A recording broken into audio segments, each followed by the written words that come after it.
everybody, this is Blake here, and I'm about to kill two birds with one stone by reviewing both The Collection and Killing Them Softly in the same video.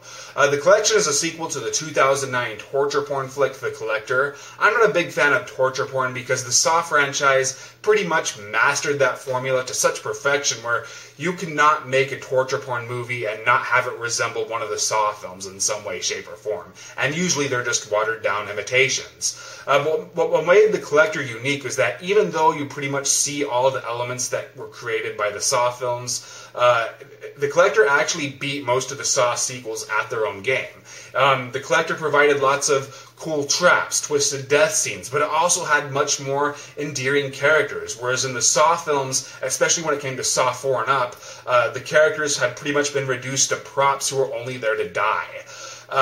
Furthermore, in the direction in the Saw films, the later Saw films anyway, it had become very workmanlike, competent but uninspired, whereas The Collector was much flashier and stylish and experimental.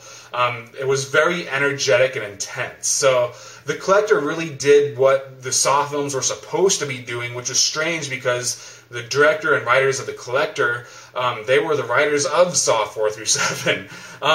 It's not perfect. I never understood why the killer was setting traps all throughout the house. Apparently it was conceived as a prequel to the Saw movies, but the producer rejected that idea, so that would make more sense because I could see why Jigsaw would be doing this. He'd be putting the family through some deadly game of life and death. But the Collector, there's no evidence that he's doing the same thing, so you never really understood why.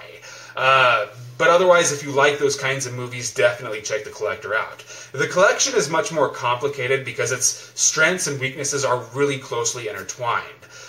Is it a bad movie? Yes. But is it a fun movie? I thought so. I have a theory that it was actually intended to be much campier because you cannot take this movie seriously. The first major kill takes place in an underground party, and it's crowded with like 100 people, and the Collector has set this real elaborate trap to mow down the majority of everybody in the party. Those who survive that onslaught are either cut down by flying blades or crushed by this giant cage, and I was laughing my ass off because where does he get the time and resources to make all this stuff? This has to take like a year to put together, and he doesn't get caught? See, the thing with The Collection is that it seems to take place in its own fantasy world where the cops are incredibly incompetent and the killer can get away with anything no matter how extreme his actions are, and I just don't see that working. I mean, The Collector definitely pushed the boundaries of realism, but this one flat out crosses it and pisses on it on the way out. And where I believe that it was intended to be campier is the only movies that it really reminded me of are the Abominable Dr. Phibes films, where those films are also unrealistic when it comes to its setup, the setups for the traps and stuff. But that film was supposed to be silly, and they had a lot of fun with it for that reason. This one's never intended to be funny, I think, but I can't see how we were expected to take it seriously either. The reason why they may have changed it is because the writers of The Collector, they also wrote the sequels to the Feast 2 and 3, and then they wrote Piranha 3DD, or whatever that was, the sequel to Piranha 3D, and those films were considered to be campier than the original, and a lot of people didn't like them, so maybe they changed their mind for that reason, I don't know. But I was laughing my ass off because it plays it so straight. In fact, had it been intended to be funny, I probably would have been groaning throughout the whole feature, but the way that, the fact that it's so serious about itself just cracked me up. But at the same time, I have to admit that these horror set pieces are pretty awesome, like the opening party massacre. Great gore effects, and it's incredibly extreme. You don't see that kind of stuff very often because usually horror films don't have the money to provide that kind of gore. These days, anyway. It seems like back in the 80s you could have gotten away with it much better.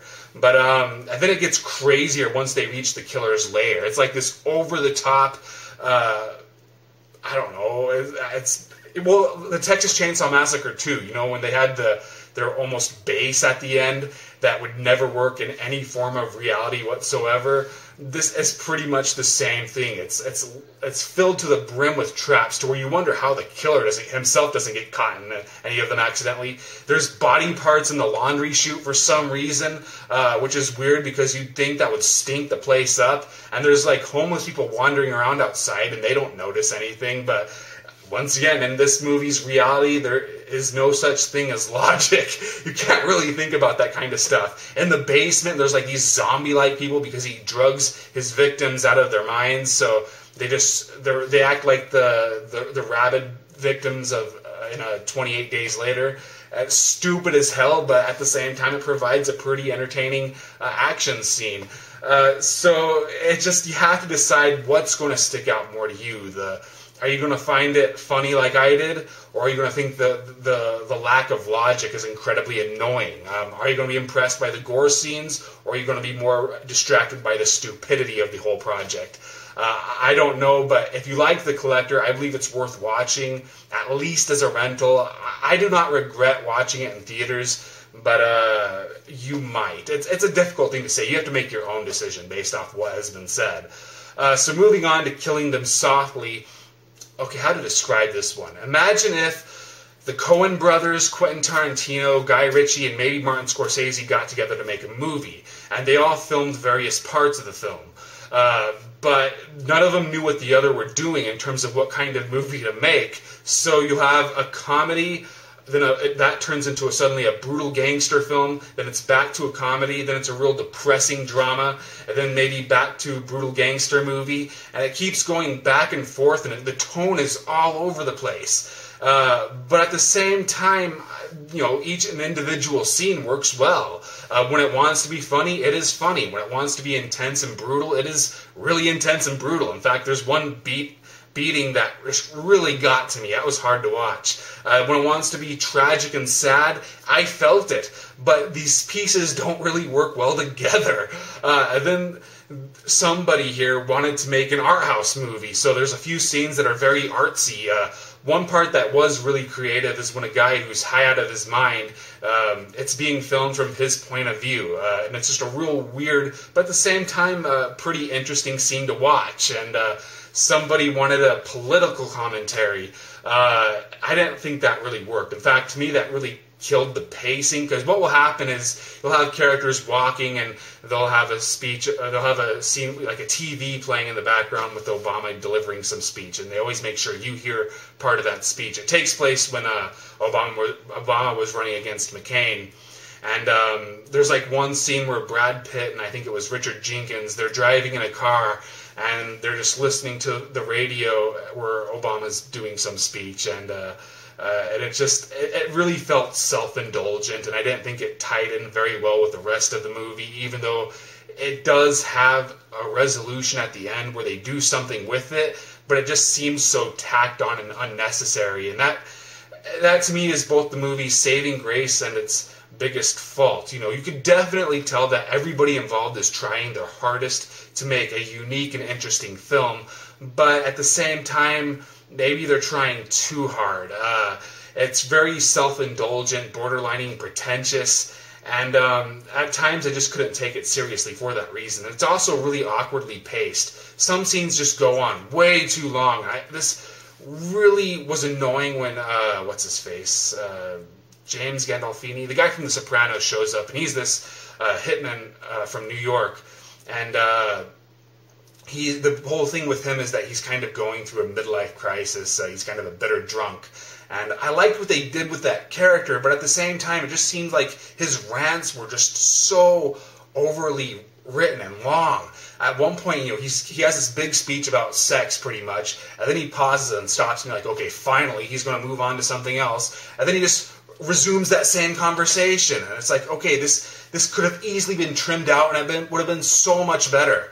But at the same time, I want to say that I thought it was a pretty good movie, and that the characters were all interesting, the dialogue was well written and witty. I did like the film when it worked, but like if I were to compare it to, let's say, Snatch, which also was kind of a comedy that took some dark turns, at least that movie was always consistently funny. So its tone was never it didn't have a bipolar tone or anything.